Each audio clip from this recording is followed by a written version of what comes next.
वाहेगुरु जी का खालसा, वाहेगुरु जी की फतेह।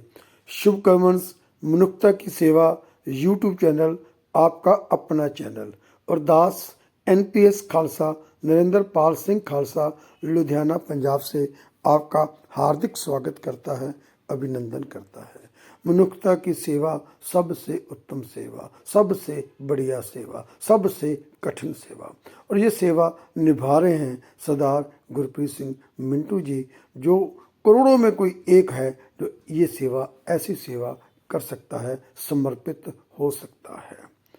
सपनों के घर में एक ऐसी आपको गाथा देखने को मिली, बुजुर्ग दादा दादी, उम्र होगी तकरीबन 70, 65 और 70 के बीच में दोनों की। 5 बेटे हैं और 5 पोते हैं,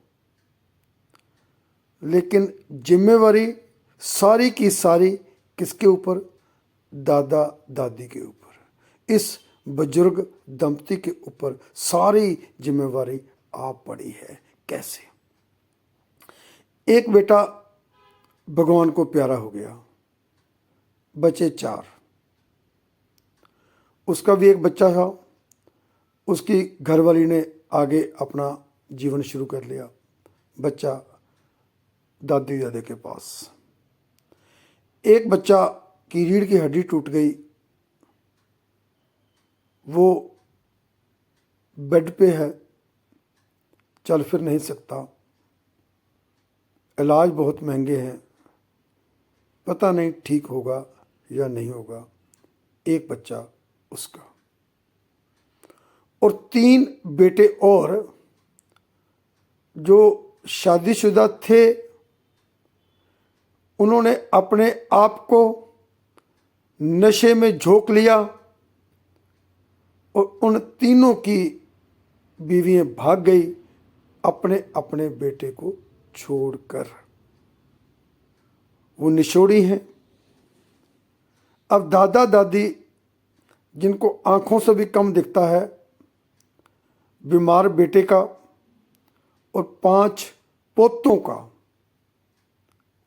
पालन पोषण उनके जिम्मे आ चुका है।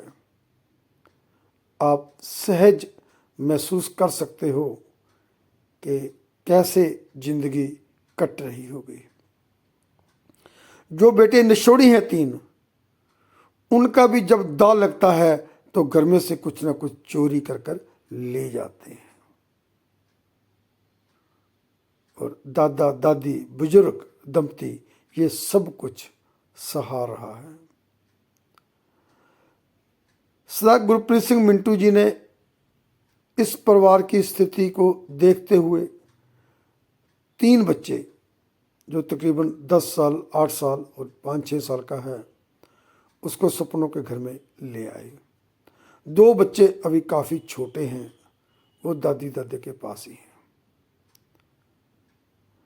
आइए हम सब मिलकर अरदास करें, प्रार्थना करें इस बुजुर्ग दंपति के लिए कि इनको हौसला दे। जो 3 बेटे निशोड़ी हैं वो वापस नशे से मुक्त हो सके। जो बच्चा बीमार पड़ा हुआ है वो ठीक हो सके और इन 5 बच्चों का उज्जवल भविष्य बन सके। हम सब इसके लिए अरदास करेंगे। बिरथी कदे न होवई जन की अरदास। लोगों द्वारा की हुई अरदास कभी भी व्यर्थ नहीं जाती। अगर हम दिल से अरदास करें, क्योंकि हमारी कौम सरबत का भला मांगने वाली कौम है। हम सारी दुनिया का, समुच्ची कम्युनिटी का ग्लोबली भला मांगते हैं। यही हमारा धर्म सिखाता है। तो यही काम हमें करना चाहिए। बच्चों को देखकर तरस भी आता है। खाने पीने की उम्र थी और रोटी के भी मुहताज हो गए। ये जो 3 बच्चे सपनों के घर में हैं, ये पढ़ाई में भी ठीक हैं, खेलने में भी ठीक हैं, तमगे लेकर आए हैं। भगवान करे कि ये ज़िंदगी में कामयाब हो जाएं और अपने दादी दादा के जो दुख हैं वो उनके दुख कट जाएं।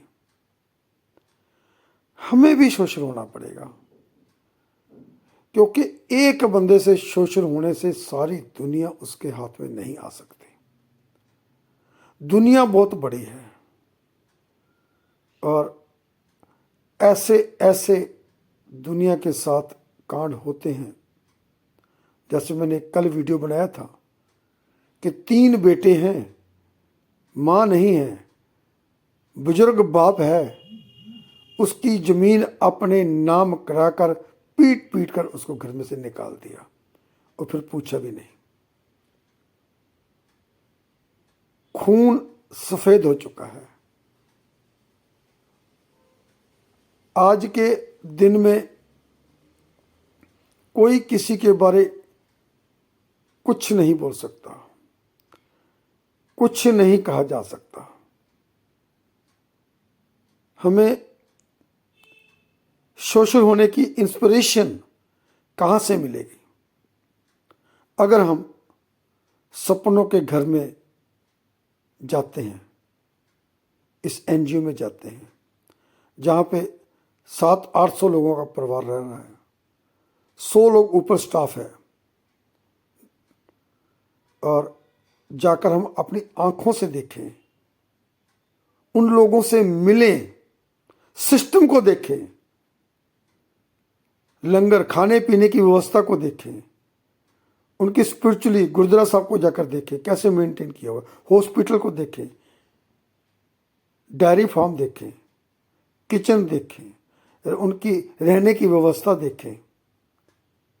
हमारे अंदर भी ये भावना आएगी कि हमें भी कुछ करना चाहिए और हम तन मन धन के साथ यहाँ पे हमारे को सेवा करनी चाहिए। संस्था का, एनजीओ का, सपनों के घर का एड्रेस, लाइव लोकेशन, लेने नंबर, मोबाइल नंबर मैं डिस्क्रिप्शन में डाल दूंगा। फिर मिलूंगा एक नए कंटेंट के साथ। आपकी तंदुरुस्ती के लिए और तरक्की के लिए मैं परम पिता परमात्मा के आगे अरदास करता हूँ, कामना करता हूँ। Stay happy, stay blessed, stay healthy, stay wealthy. आपका अपना दोस्त NPS खालसा, लुधियाना, पंजाब।